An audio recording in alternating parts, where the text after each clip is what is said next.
Salutations everybody, it is Matty here today, and we are talking about an RPG that doesn't want your attention, it doesn't demand your attention, it absolutely needs your attention. And it was an RPG that was announced just yesterday. Before we get into that, a quick thank you. Just want to send some love to you. We've been experimenting on the channel quite a bit this past week. We did a tier list video. We did a top 10 RPG video for 2021. We did, of course, a Mass Effect 3 multiplayer video. Now we're doing this. There's been a lot of experimentations on the channel this week because the news has really slowed down. So to those of you who have lent me your time, which I understand is a luxury, thank you. It's all I really ask for is just to be heard. That is so much more appreciated than anything else. So thank you to those of you who choose to listen, even when the news isn't that hot. And with that, let's get into a game that was announced yesterday and has one of the most unfortunately named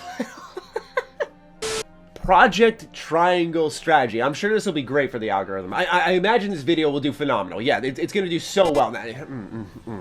Well, anyway, I love this game enough to pretty much throw my channel out the window for a day, so let's get into it. This is the next game coming from the studio who brought us Octopath Traveler. This was a Nintendo Switch exclusive for a while. It's now available on Steam. If you have yet to play it, it could be worth a look for you. Now, one of the biggest issues with Octopath Traveler was its focus on its story. While it's one of my favorite Switch exclusives, and one of the games I spent the most time with, its story, as the name would suggest, follows 8 different characters that come together as a party. But the weird thing is with their stories is none of the characters acknowledge each other until the very end of the game. So everything feels very separated and scattered, and there's nothing cohesive about it. But the combat and the art style really pick it up with what they call 2D HD graphics, where of course you have the 16-bit sprites, but then you have these textures that look great, but they have a filter over them to give them more of an old school look. And then you have the beautiful water. This is all created in the Unreal Engine, so it's got this amazing look and feel. And then the combat in Octopath Traveler kind of evolves what the Brave system did by adding points that you can use to boost your attacks.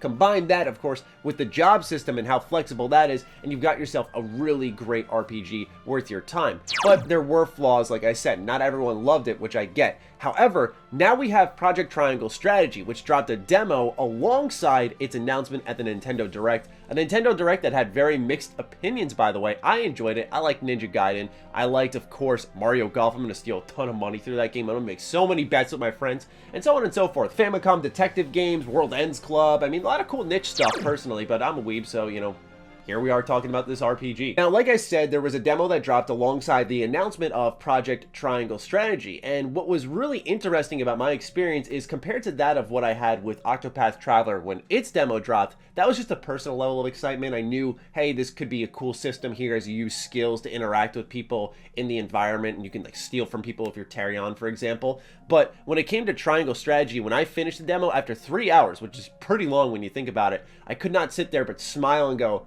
wow, this was actually so good, and this game has all of the chops to be downright incredible. So I hope to break down the experience to you in a succinct manner. If you don't have time to play the demo or you just want to hear my thoughts on it, that's what this video is all about. But I just want to put this on your radar. If you like RPGs, even if JRPGs and stuff isn't your thing, I'm telling you, this will be worth a look. Just have some patience, and let's get into it. So, the story. I mean, the demo says it itself, so I'm being completely transparent here. They say, hey, you're in the middle of the story. It might be tough to follow the characters and the motives and what's happening here, and there's so much to absorb in the early goings that you may not be able to follow it. And it's quite honestly true. Not because it's poorly told. There is clearly a stronger focus on story here, which is definitely fixing something that Octopath got wrong. They put their story to the side and the game suffered for it. The game is very much upfront with its story, focusing on a band of characters. It seems like there is a conflict between 3 kingdoms sparked by what's called the Salt Iron Wars, but there's not much more you can get out of it with substance. What I did notice was some of the darker tones, where Octopath Traveler had that light SNES JRPG feel. This was bloody. People were dying, getting decapitated. I mean, it was a much heavier game, and I appreciate that so much. And while a lot of games do dark tones almost to an egregious amount, like everyone's trying to do their philosophical stories and really break your heart and make you feel like crap, and I get it, that can be tiresome. This game is not one that I expected to have that, especially with how welcoming its art style is. It really tries to depict the darkness of war and this conflict between these kingdoms and how far they'll go. And so, like I said, seeing a decapitation in this game after playing a ton of Octopath Traveler, it caught me off guard, but I definitely think it can heighten the tension in the game.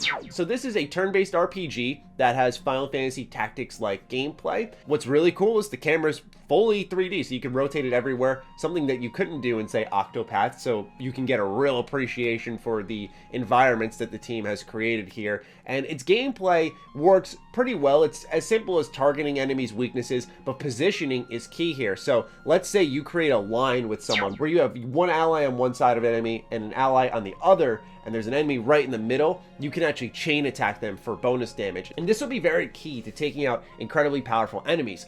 But here's the kicker, right? This is why I said you gotta stay patient, you gotta sit with me here, because what this combat system reminded me more so of was not even Final Fantasy Tactics, but actually Divinity Original Sin 2. So why is that? Number one, the environment changes based off your elements. If you go ahead and throw down a frost spell, the ground will freeze over, and that will apply status debuffs on people in that general frozen area. You can set the lands on fire, which then dynamically shifts the battlefield. So you get where I'm going with this, right? In Divinity, the battlefield that you started with is completely different from the one that it ends as. It is absolutely torn apart. The same thing happens here, and it works spectacularly well. Furthermore, to continue the Divinity examples, if you're on the high ground with the bow and arrow, you do bonus damage. I really like this. It's like a hybrid of XCOM, Fire Emblem, and Divinity, and they just had this weird video game threesome, and then they said, hey, here's Project Triangle Strategy, and it works really well. So the combat is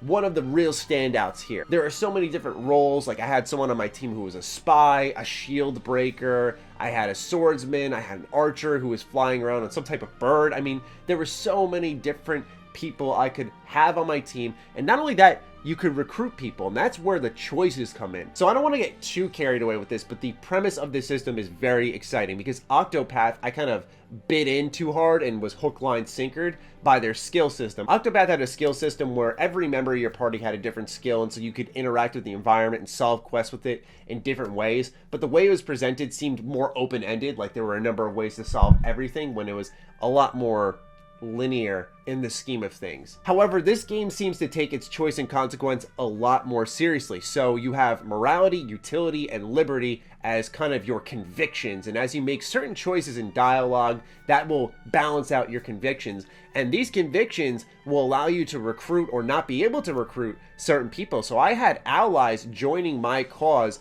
and having them come alongside me to fight because they believed in my convictions of liberty or something along those lines, and I thought that was amazing. So you can expand your team based off the choices you make, but what's more important, what will get everyone giddy, is the council system. So what happens is there comes a point in the story where you have to make a decision with a character called Roland, because everyone around him is dying and now everyone's coming for Roland, and do you send him off and sacrifice him and avoid a battle, or do you protect him?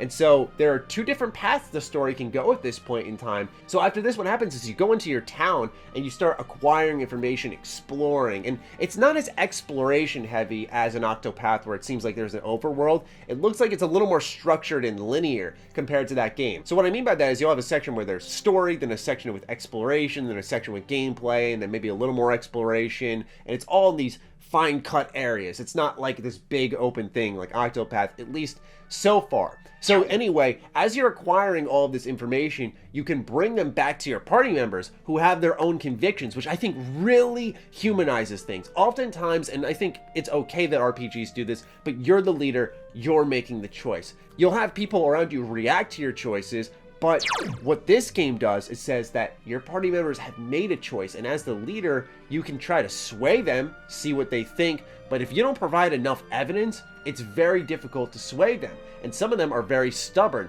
So I actually had a friend who played this demo, and their outcome of who they swayed and couldn't sway was different from mine, but at the end of the day, we were able to convince our whole party, hey, we're going to defend Roland, we're going to fight for him, and that was really cool because that was based off my research in the world, bringing it back to my party, and swaying their convictions one way or another. And I think this means that the game's going to be a little bit more bite-sized. For those who don't know, this is Chapter 6. It comes with 2 battles, it comes with a story section, and it comes with 1 voting system section. And so with that in mind, if every chapter is about 3 hours or so, and they said it was in the halfway point of the game, then it's about a 12 to 15 chapter game. You're looking at maybe, and I'm just guessing here, like a 30 to 40 hour game. And that's cutting Octopath Traveler in half, but with these choices here, it makes sense why it's condensed, and honestly, it stands to really benefit the game. But the voting system is fantastic because now you have real agency over who's in your party, how people react to your decisions, how much you can convince them and make an argument for your case. And so a lot of times when you convince them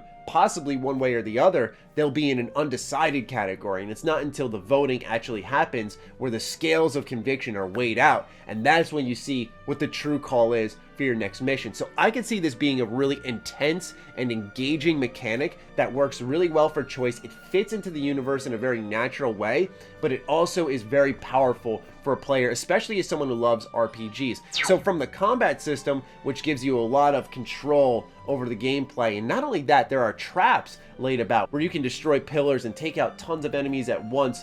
Yeah, it is phenomenal. I will say one thing though, it is tough. That second battle, if you choose to defend Roland, is really, really hard, man. And because you're getting flanked, you're getting pushed out constantly. And so it is old school in that way, which I don't think is really a bad thing. But you may start to feel a little bit pressured, and like certain missions could be structured to have you retry and learn again. But all I gotta say is it looks beautiful. It ran well on my Switch. I loved exploring, acquiring information. I want to learn more about this universe. This is 100,000% one of my most anticipated games. I loved Octopath. I remember when the Switch was revealed. That's how long ago it was. When the Switch was revealed, they showed off Octopath, and that was one of the main reasons I bought the system. I adore the art style more than anything. It's something about 16-bit RPGs that really gets me. It's one of my favorite styles of games. I want to make one myself one day. I mean, I absolutely loved what this game brought to the table. I'm not a huge fan of Final Fantasy Tactics, and I think that's another good point to make, because while a lot of people were saying all those comparisons, for me, as maybe someone who didn't have a chance to experience all of those games, I really appreciated it from the standpoint of they took Divinity, Fire Emblem, and kind of evolved those ideas, and then they added their own little twist with the voting system and all that stuff. So for me, I gotta say, I really, really, really liked what they did here. And that's not even accounting for the encampment system, which looks like its own beast, where you can go inside your camp and shop at various vendors and interact with possible party members. That type of stuff is awesome.